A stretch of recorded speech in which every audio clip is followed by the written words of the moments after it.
Hola a todos los amantes de la física, las ciencias, la literatura, la lectura y la ingeniería. A partir de ahora daremos entonces inicio a la lectura de la primera parte del primer capítulo sobre el libro de la física, grandes ideas, explicaciones sencillas.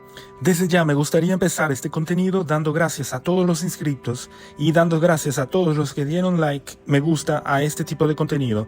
Estamos seguros, tanto YouTube como yo, que dándole like entendemos entonces que este tipo de contenido es relevante para toda la comunidad y para todos ustedes. Nos da ánimo para seguir publicando y haciendo contenidos de este tipo, de esta calidad para todos ustedes.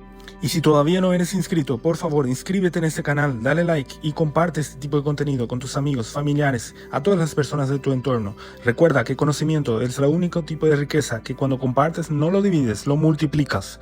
Recuerda ser generoso así como los demás son generosos contigo. Y recuerda que una manera de contribuir con este tipo de trabajo es inscribiéndote y dando like a este tipo de contenido. Así que sin más demoras, empecemos. El hombre es la medida de todas las cosas. Medición de distancias. Empezando con el contexto, para dar una idea de la figura o civilización clave, empezaremos entonces esta lectura con el Antiguo Egipto. Pero ya antes, 3500 a.C., los administradores de la antigua Mesopotamia usan un sistema para medir terrenos. Luego, 3100 años antes de Cristo, los funcionarios del antiguo Egipto usan cuerdas, anudadas a intervalos regulares previamente estiradas, para medir tierras y cimientos. Como ya se había dicho en el capítulo anterior, si es que no lo viste, va y míralo antes de ver este video. Cuando se empezaron a construir edificios de forma organizada, fue necesario hallar una forma de medir alturas y longitudes. Es probable que las primeras herramientas de medición consistiesen en unas primitivas varas de madera marcadas por muescas, sin unidades de longitud uniformes. La primera unidad de longitud generalizada fue el codo, que sirvió entre el cuarto y el tercer milenio antes de Cristo, en los pueblos de Egipto, Mesopotamia y el Valle del Indo. El codo comprendía la distancia entre el codo y la punta del dedo del corazón extendido. Claro que como todos no tenemos la misma talla, se trata de una medición aproximada y es ahí donde surge un problema. La necesidad de la padronización y el surgimiento entonces de una medida imperial. Los antiguos egipcios, como prodigiosos arquitectos y constructores de monumentos a gran escala, grandes ingenieros, necesitaron disponer de una unidad de longitud estándar. La primera unidad de distancia estandarizada que conocemos es el codo real del Egipto del Imperio Antiguo. En uso al menos desde el año 2700 a.C., tenía entre 523 y 529 milímetros de longitud, es decir, aproximadamente entre 52 y 53 centímetros, y se dividía en 28 partes iguales, equivalentes a la anchura de un dedo, es decir, 7 palmos. En las excavaciones arqueológicas de las pirámides se han encontrado codos de madera, pizarra, basalto y bronce que podrían haber servido como instrumento de medición de artesanos y arquitectos e ingenieros.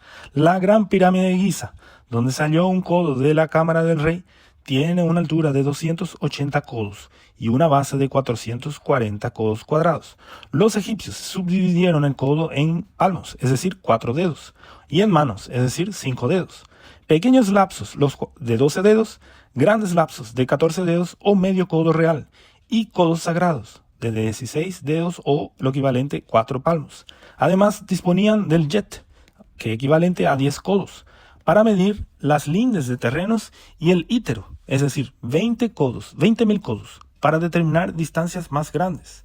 En Oriente Próximo se utilizaron codos de diversas longitudes. Los asirios, por ejemplo, adoptaron el codo alrededor del 700 a.C., y en la Biblia hebrea abundan las referencias de esta medida, particularmente en el relato del libro del Éxodo, donde, sobre todo, la construcción del tabernáculo, la morada sagrada que albergaba las tablas de los 10 mandamientos y el arca sagrada.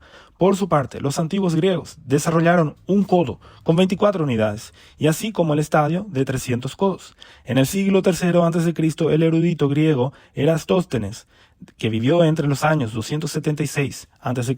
y 194 a.C., calculó la circunferencia de la Tierra en 250.000 estadios, cifra que posteriormente él mismo afinó y modificó a 252.000 estadios. Los romanos también adoptaron el codo junto con una pulgada, el pulgar de un adulto, el pie y también la milla. La milla romana equivalía a 1000 pasos y cada paso a 5 pies. Con la expansión colonial de Roma en el siglo III a.C. hasta el siglo III después de Cristo, estas unidades se introdujeron en gran parte de Asia Occidental y Europa. En Inglaterra, por ejemplo, la milla se redefinió que abarcase 5.280 pies por orden de la reina Isabel I en 1593.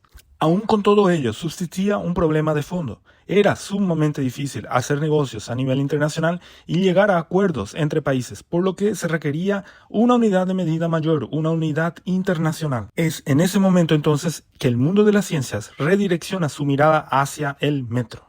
En su opúsculo o obra póstuma De Tiente, el decimal, el físico flamenco Simon Stevin propuso el sistema de medición decimal por primera vez, previendo que, con el tiempo, llegaría a ser ampliamente aceptado.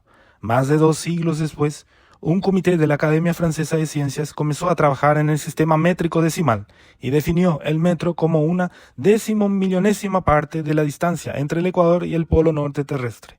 Conocido como el metro de Platinio, fue adoptado por primera vez en 1799. Sin embargo, no gozó de reconocimiento internacional hasta el año de 1960, cuando el sistema internacional fijó el metro como la unidad básica de distancia científica y acordó que un metro equivale a 1.000 milímetros o 100 centímetros y que 1.000 metros equivale a 1 kilómetro.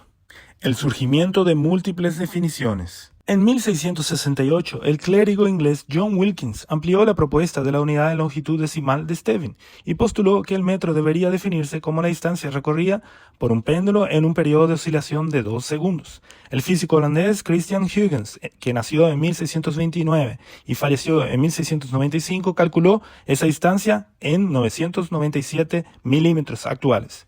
En 1889 se fabricó una barra de aleación de platinio, compuesta de 90% de la misma, de platinio, y 10% de iridio, para representar la longitud definitiva del metro. Sin embargo, debido a la contracción y dilatación del material, solo era precisa a la temperatura de fusión del hielo.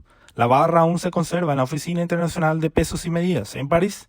En 1960, con la adopción del sistema de definición conocido como Sistema Internacional, el metro se redefinió según la longitud de la onda de las emisiones electromagnéticas de un átomo de kriptón.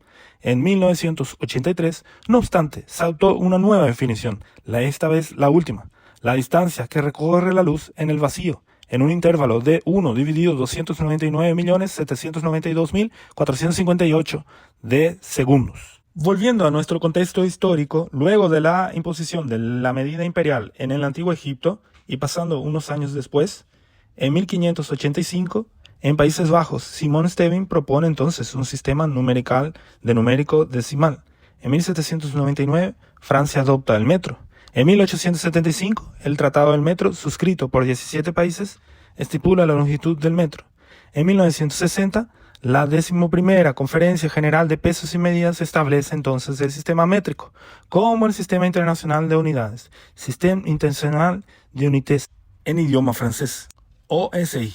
Y es así que damos por finalizada esta primera parte del primer capítulo sobre el gran libro de la ciencia, grandes ideas y explicaciones sencillas, dando entonces mención a 2 frases emblemáticas. La primera se atribuye a la reina Isabel I de Inglaterra, la cual se atribuye la siguiente frase: la milla contendrá 8 estadios, cada estadio 40 varas, y cada vara 16 pies y medio.